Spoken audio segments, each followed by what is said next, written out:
నిరీక్షణ prayer house మరియు centre సంఘముల తరపున సకలాశీర్వాదములకు కారణభూతుడైన యేసుక్రీస్తు నామములో మీ అందరికీ నా శుభములు. ఈ దినపు దేవుని మాట 27వ సంకీర్తన మొదటి చరణం.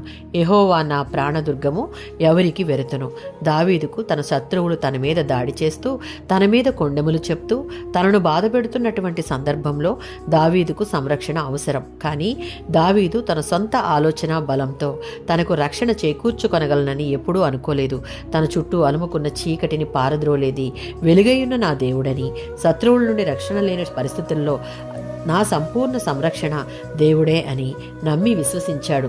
కనుకనే తన ప్రాణమునకు దేవుడే కోట వంటి వాడని, తను ఎవరికీ భయపడాల్సిన పని లేదని చెప్తున్నాడు.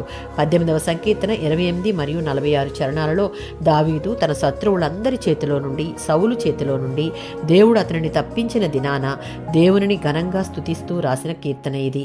దేవుడు తాను ఎదుర్కొన్న గాఢాంధకారములో తన దీపమును వెలిగించి తన జీవితంలో ఉన్న చీకటిని వెలుగుగా మార్చివేశాడని, తాను నమ్ముకున్న దేవుడు సజీవుడు కనుక శత్రువులందరి నుంచి తన ప్రాణాన్ని కాపాడిన దేవుడే నా దుర్గము అని ఘనంగా స్తుతిస్తున్నాడు. 28వ సంకీర్తన 7-8 చరణాలలో దేవుడు ఎన్నుకున్న వారిపైకి ఆయన అనుమతించినవి తప్ప మరేవీ బయట నుండి రావడానికి వీల్లేదు. వారి విషయంలో తన సంకల్పం కాని వాటన్నిటి నుంచి ఆయన వారిని సంరక్షిస్తాడు. దేవుని యందు నమ్మకముంచే హృదయం గలవారికి ఆయన ఆశ్రయముగా ఉండి ప్రతి శోధన నుండి విడిపిస్తాడు. 19వ సంకీర్తన 14వ చరణం. సర్వశక్తిమంతుడైన దేవుడు మన విమోచకుడుగా, సంరక్షకుడుగా, మన దుర్గముగా ఉండాలి అంటే దావీదు చెప్తున్నట్లుగా మన నోటి మాటలు, హృదయాలోచనలు దేవుని దృష్టికి అంగీకారముగా ఉండాలి. అప్పుడు దేనికి మనం భయపడవలసిన అవసరం లేదు. ఆమేన్.